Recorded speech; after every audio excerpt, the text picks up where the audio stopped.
Un robot acaba de correr más rápido que Usain Bolt y 2 segundos después se prendió fuego. Bienvenidos a la carrera armamentista más absurda y más increíble del planeta.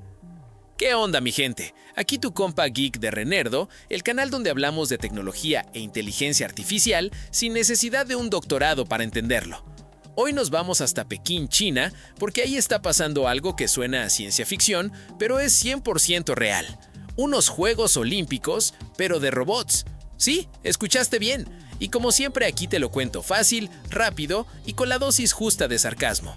China está celebrando los segundos Juegos Mundiales de Robots Humanoides, y la cifra ya de por sí es una locura, más de 2.000 robots.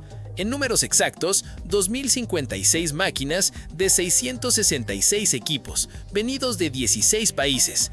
Y no vinieron nada más a saludar. Hay 51 disciplinas diferentes, desde atletismo y fútbol hasta tareas del mundo real como cocinar, cargar autos eléctricos o apagar incendios. O sea, no es una feria de robots parados haciendo posecitas, es una competencia en serio. Y hablando de en serio, hay un robot que le rompió el récord al hombre más rápido del mundo. Sí, a ese. La estrella absoluta de estos juegos se llama Tiangong Ultra, un robot desarrollado por el Beijing Humanoid Robot Innovation Center. Este chico de metal arrancó los juegos corriendo los 100 metros en 9.39 segundos. Para que dimensiones, el récord humano de Usain Bolt es de 9.58. O sea, el robot ya le había ganado a Bolt desde el primer intento. Pero no se quedó ahí. En semifinales, bajó su marca a unos brutales 8.86 segundos, el mejor tiempo visto hasta ahora en la historia de estos juegos, y lo convierte en el robot más rápido del planeta. Y aquí viene el dato que te va a alucinar la cabeza. Hace apenas un año, en la primera edición de este evento, este mismo robot necesitaba 21 segundos y medio para correr esa misma distancia. Es decir, en 12 meses mejoró su tiempo en más del 50%. Si el desarrollo de la inteligencia artificial fuera así de rápido en todo, bueno, ya estaríamos hablando con nuestras tostadoras. La cosa no se queda en los 100 metros. En los 400 metros, un robot marcó 38 segundos con 15 centésimas, superando el récord humano de Wade Van Niekerk, que está en 43 segundos. Y en 1500 metros, los 3 primeros lugares bajaron el tiempo del mítico Hisham El Guerrouj, con el ganador parando el cronómetro en 2 minutos con 21 segundos.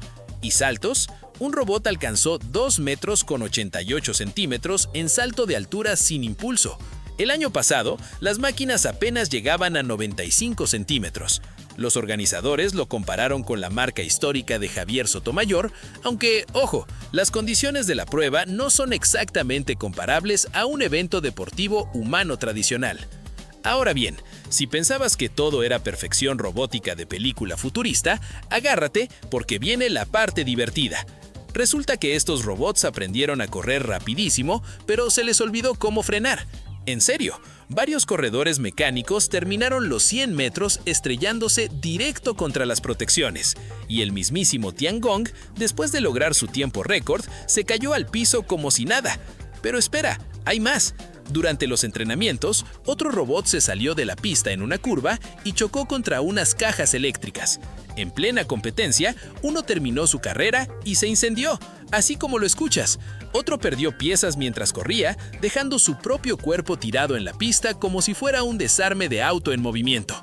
Y en halterofilia, que se supone que es la disciplina de la fuerza bruta, un robot perdió el equilibrio con una barra de apenas 15 kilos. Para comparar, eso es literalmente lo que pesa un perro. Pero la prueba que de verdad separa a los robots de utilería de los robots del futuro no fue correr ni levantar pesas. De las 51 disciplinas, 21 están enfocadas en tareas cotidianas: conectar cables, cargar autos eléctricos, trabajar en restaurantes o apagar incendios. Cosas que un humano hace sin pensar, pero que para un robot es un dolor de cabeza absoluto. Y los números lo confirman. En la prueba de apagar incendios, de 23 equipos que participaron, solamente 3 lograron completar todas las tareas dentro del tiempo límite de 30 minutos. 3 de 23. Eso es una tasa de éxito bastante bajita para robots que minutos antes estaban rompiendo récords olímpicos. Y ahí está la gran lección de estos juegos. Es mucho más fácil enseñarle a un robot a correr rápido en una pista perfecta y controlada que enseñarle a entender un mundo impredecible, manipular objetos delicados o reaccionar cuando algo sale mal. Correrle a Bolt ya lo lograron. Entender el caos de la vida real como lo entendemos nosotros, esa carrera apenas empieza. Y ahora la pregunta para ustedes. ¿Creen que en 5 años estos robots ya van a poder trabajar en un restaurante sin quemar la cocina? ¿O todavía nos falta mucho camino? Déjenmelo en los comentarios, que esa discusión siempre está buenísima. Y claro, no se olviden de darle like, hypear, compartir o suscribirse al canal para más contenidos como este, dado que eso nos ayuda un montón a seguir adelante, y aquí les dejo la lista de reproducción con las últimas noticias del mundo de la tecnología e inteligencia artificial. Gracias, nos vemos en el próximo video.